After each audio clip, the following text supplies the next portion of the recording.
Hey, you. Yeah, you. Relina giving you a tough time? Is Messmer making you want to throw in the towel? Is that final boss taking you a couple more tries than you wanted it to?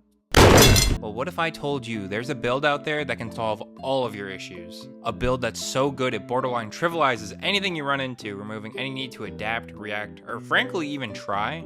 Allow me to introduce to you Easy Mode. Just a wall of pure concrete, a sphere, and gameplay that'll bring you back to fonder days. Full disclosure, this is a bleed build that uses summons, truly easy mode in its fullest sense. To pull this off, you're going to need to grab the Fingerprint Stone Shield in the chamber behind the Mohg Omen fight, Mohg's Soul Spear, the Mimic Tear, the Great Jar Talisman from this guy, the 2 Turtlehead Talisman over here, the Great Shield Talisman here, and finally the Erdtreat's Favorite Talisman here.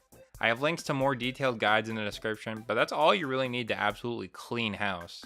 You want a respec to have stats similar to this. You can make this work around 160 to 170, but I'm sure if you're seeking this out, you've already done your fair share of room farming, haven't you?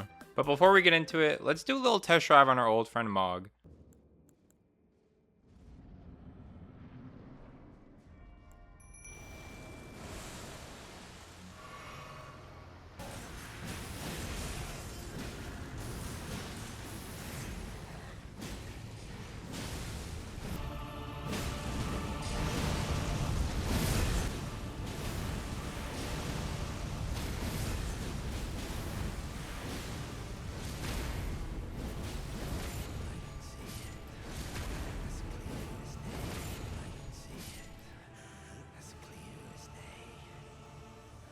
Pretty simple, right?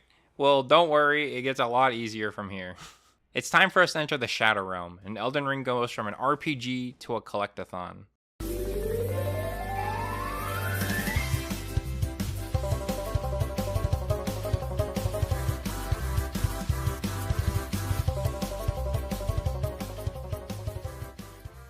With a handful of fragments and ashes, let's see how we fare against the Dancing Lion, one of the first major bosses.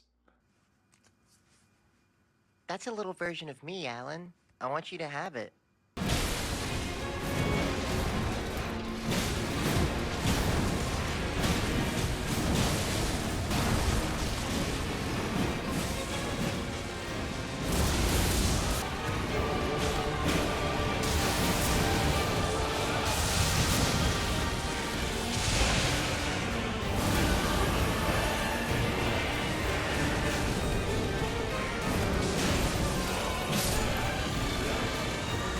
Wow, that wasn't too bad at all. Let's go pay Relina a visit and on the way, take down Munithril. Hot take, I think this guy is way tougher than the Black Knight is, but even he's no match for the Wall of Invincibility, and it's Relina's turn now. I don't really want this. I mean, I'll take it if you don't want it, Alan.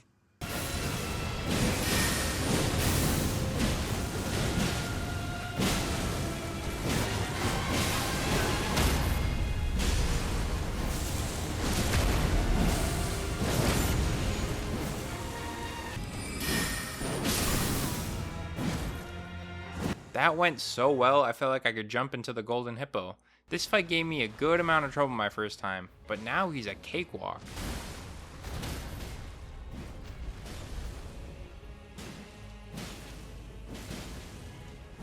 After a full sprint through the following areas, Messmer was just around the corner. The Melania of the DLC. This fight took me the longest on my first run through, and even with my Ditto and Riot Shield, I died a couple times. In the embrace of Messmer's flame. But still finished him off in record speed.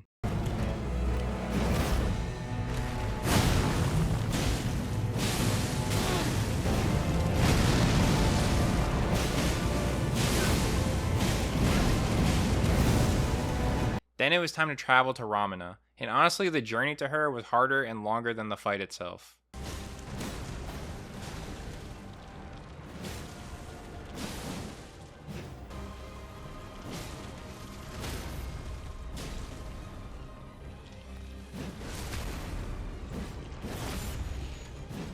And just like that, it was time for the final ascent.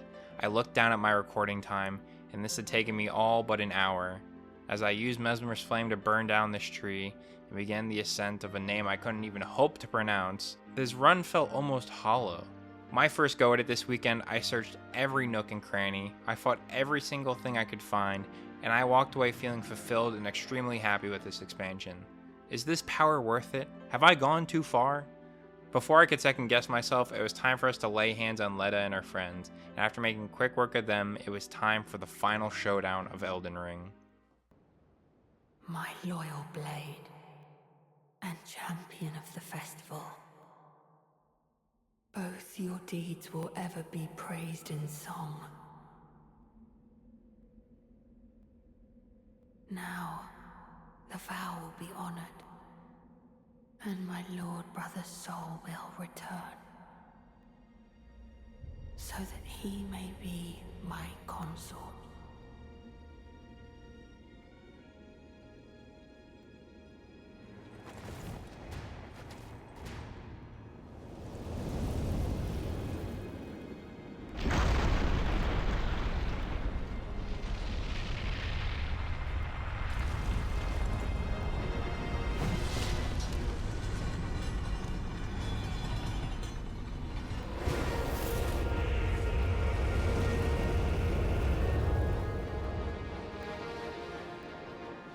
At 10 feet and 900 pounds, Radahn is still tough with all of this extra fluff and help. This is hands down one of the most insane boss battles of all time.